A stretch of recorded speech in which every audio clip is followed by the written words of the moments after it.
जो सुखदेव आदि ने जो भागवत का गीत गाया है उसका गान किया जाए, उसका श्रवण किया जाए, तो जो है ज्ञान और वैराग्य का कष्ट दूर हो सकता है। अच्छा,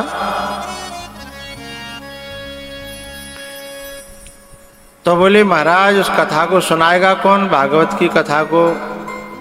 नारद जी बोले हम सुना देंगे। कोई न मिले तो?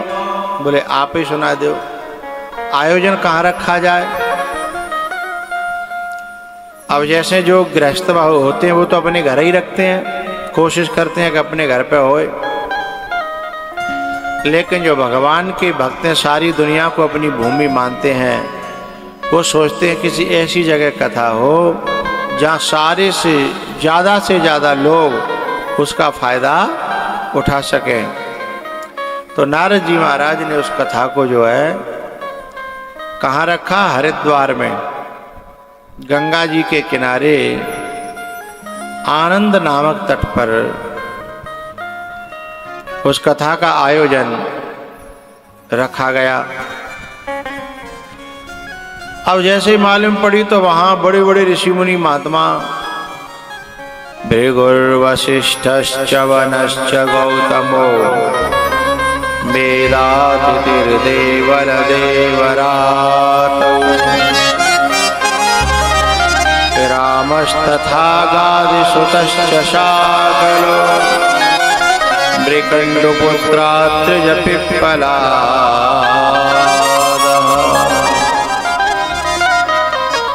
योगेश्वरौ व्यासपराशरौ च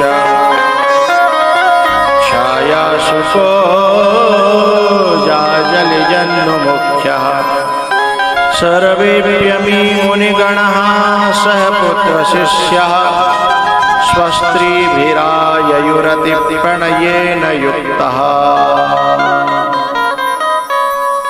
बोले जितने ऋषि मुनि संत महात्मा जो थे, भृगु वशिष्ठ च्यवन गौतम मेधातिथिर देवल देवरातव सब दौड़े चले आए और आकर के उस कथा में दूसरा रूप बना करके विराजमान हो गए, कुछ तो और कुछ अपने असली रूप में विराजमान हुए। अब भगवान की कथा हुई तो उस कथा में जो है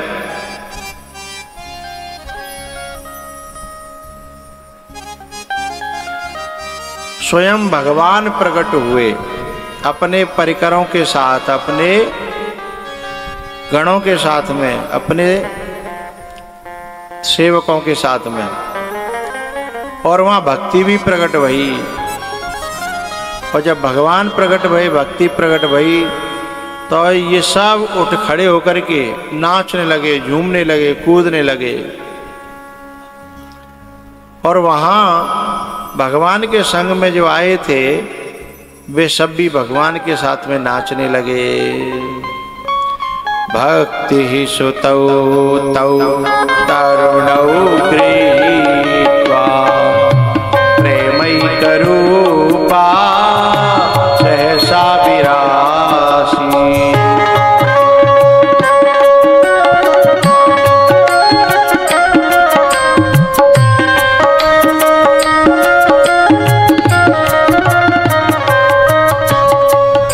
श्री कृष्ण गोविंद हरे मुरारे हे नाथ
रूप बदल करके कुछ गुप्त लोग बैठे हुए थे।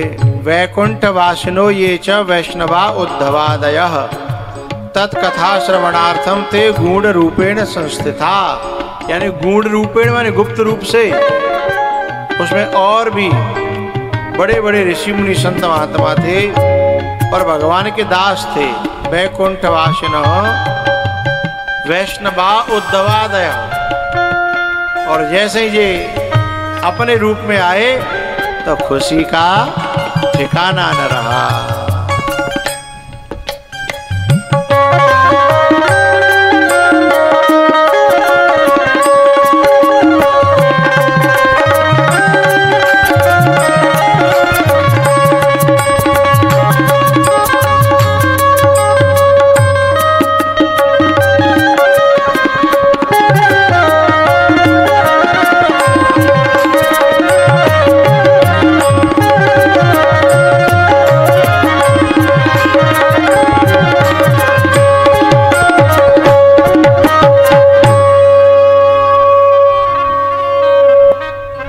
नारद जी को बड़ा आश्चर्य हुआ कि मैंने इतने उपाय करे थे ज्ञान वैराग्य को जगाने के लिए, लेकिन कोई उपाय काम नहीं आया।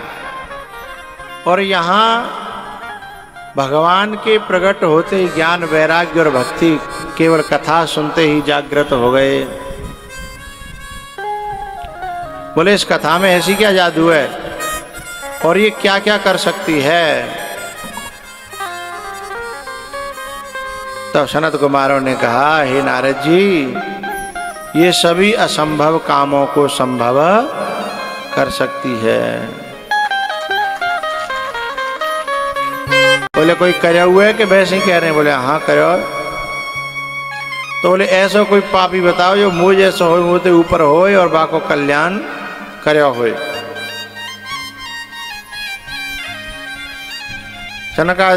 संत कुमारों ने कहा बिल्कुल ऐसा हुआ है। तब उन्होंने जो है आत्मदेवः पुरे तस्मिन् सर्ववेद विशारदः श्रोतस्मरार्तेषु निष्णातो द्वितीय इव भास्करः।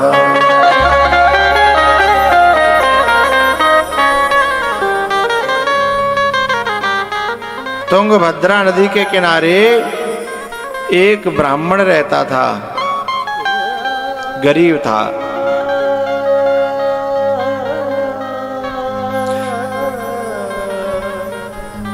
उस ब्राह्मण के कोई संतान नहीं थी। उसकी पत्नी का नाम था धुंधली। बंद हो गया, चालू है यहां से तो बोले।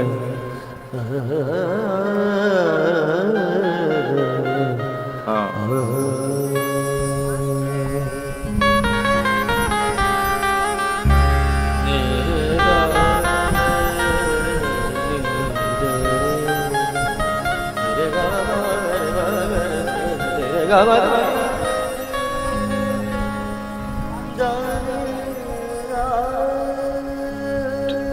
बंद हो गया।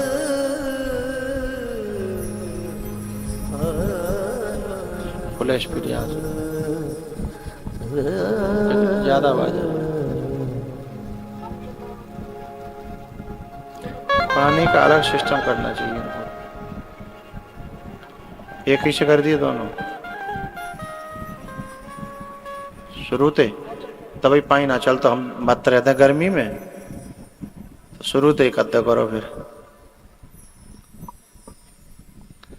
हम सोचते हैं कूलर तो बहुत जोर से चल रहा, हमारे ऊपर पर पता ना गर्मी क्यों लग रही है।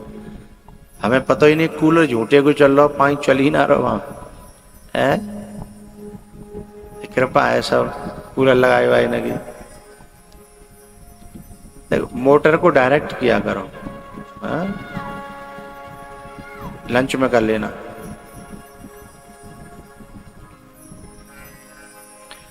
स्पीड कम करेंगे तो पानी तो पंप अपना भी बंद हो जाएगी।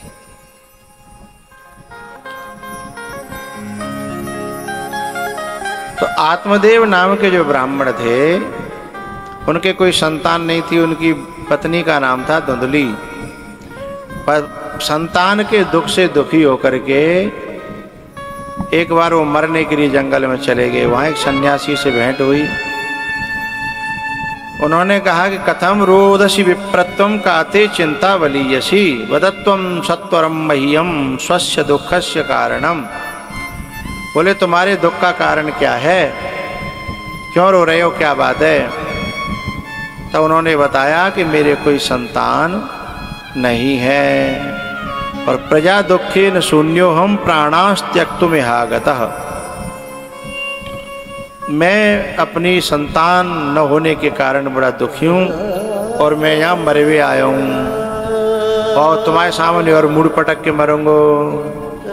सन्यासी बोले जी खूब फंस गए, हमारे सामने मरेगो, हम पे देखो जाएगो नहीं, अब क्या करें। तो सन्यासी ने समझाने की कोशिश करी। ये बताओ बेटा थे तुम सुखी रह जाओगे। बोले और का। तो लेने बेटा वाली ने पूछ तो लेते कितने सुखी है गए हैं। जिनके बेटा हैं, बहुएं हैं, नाती हैं, वे बेटन ते कितनों सुख पा रहे हैं। का वो पूछ तो लेते। तो वे तो अड़गे बोले मोह का वो ना पूछ नहीं, पर मुझे पूरा भरोसा हो कि मैं बेटा आ जाऊंगा तो मैं सुखी रह जाऊंगा। और सुनो, अब मुझे ज्ञान की जरूरत ना है, मुझे तो बेटा की जरूरत है। देव तो बताओ नहीं, मर रहा हूं यही हवाल तुम्हारे अगार। अब सन्यासी बड़े परेशान बेचारे। उन्होंने तो उसकी हाल में देख करके पढ़ भी लिया। बोले एक जन्म की तो बात छोड़, 100 जन्म तक सप्त जन्मावधि तब पुत्रो नैवच नैवच। सप्त जन्म अवधि, 7 जन्म तक तेरे भाग्य की रेखाओं में पुत्र नहीं है। अब तो और ज्यादा घबराएगो। पहले तो एक ही दुख था कि एक जन्म को, और इन्होंने तो 7 गुना और कर दो कि 7 जन्म तक तुम्हें कोई बेटा। ये सोच रहे कि आओगे मत जाएंगे तो कम से कम अगले जन्म में तो है जागो। इन्होंने तो 7 गुनी पीड़ा बढ़ा दी। सन्यासी से बोले मैं अभी मर रहा हूं। बोले मरे मत, ले एक फल दे दो और जा अपनी पत्नी को दे देना, और कुछ ऐसे नियम है थोड़े से पालन कर ले तो उसके फिर पुत्र हो जाएगा। पत्नी थी धुंधली। बान जो है अनेकों प्रकार के तर्क और कुतर्क मन में बैठाए, लेकिन फल खायो नहीं। अपनी बहनते बोली तुम अपना बेटा दे दियो और जाते कह दें कि कुछ दिन बाद के लिए बालक है वो, कुछ दिन हम छुप के रहेंगे, निकाह नहीं करेंगे तो कपड़ा अपड़ा पेट पे बांध लेंगे, सो दिखाओ हाँ पेट में बालक है, चुपचाप तू अपना बच्चा हमें दे देना। बोले ठीक है। बोले फल को क्या करें। बोले बाबा की बात में दम होगी तो जो फल जो खावेगा तई के बालक होगा ना। बोले हाँ।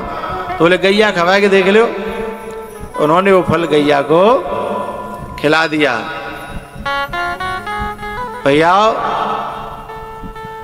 कुछ समय व्यतीत हुआ, उसके बाद उसने अपनी बहन का लड़का ले लिया गोद चुपचाप, और ये कह दिया अपने आदमी से कि मेरे ही भयो है। और 3 महीना बाद फिर गैया जो है बछड़ा देने वाली थी, लेकिन गैया ब्याई तो फिर बछड़ा नहीं दिया, इंसान को जन्म दिया, बालक पैदा हो गया। चारों तरफ एकदम शोरगुल हो गया कि भैया जाके पहले तो खुद के बालक नहीं होते, अब तो गैया न के बालक है रहे हैं। जा का भयो का जा आत्मदेव के यहाँ। 3 महीना बाद गोकर्ण जी महाराज ने जन्म लिया गाय के से। इनके कान थे गाय के जैसे, इसलिए नाम पड़ेगा गौ कर्ण। कर्ण माने होता है कान। गाय के जैसे है कान जिसके, उसका नाम है गौ कर्ण।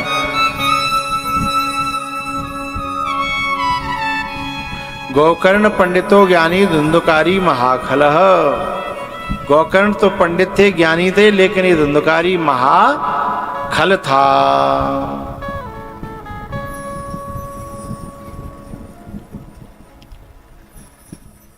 अब धीमे धीमे ये बड़े हो रहा था धुंधकारी और बुरी प्रवृत्तियों में पड़ गया। जब जुआ खेलने लगा, शराब पीने लगा, दारू पीने लगा और सब लोगों को सताने लगा, बड़ों का अपमान करने लगा, बड़ा चारों तरफ अत्याचार करने लगा। अब शिकायत आने लगी बाप के पास, बाप बेचारा वैसे ही परेशान। तब बस सन्यासी की बात याद आई कि औलाद थे आज तक कोई सुखी ना भयो। सुखी तो आदमी अपने कर्मों से होता है। अब उसे अपने उस संत की बात याद आने लगी कि कहा था कि औलाद से आज तक कोई सुखी भयो हो तो बताओ।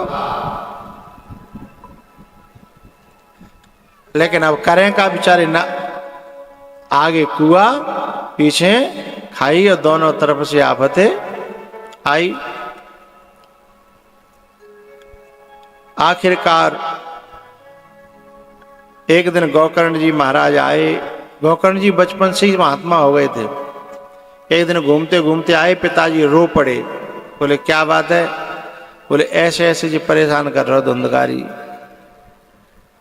अब बोले अपनी संतानें मार भी सकता नहीं हूं और ये मुझे जीने भी दे नहीं रहा। जब पिताजी रोए तो गोकर्ण जी महाराज ने उपदेश सुनाया, धर्मं भजस्व सततम त्यज लोक धर्मान् सेवस्व साधु पुरुषान् जहि काम तृष्णा।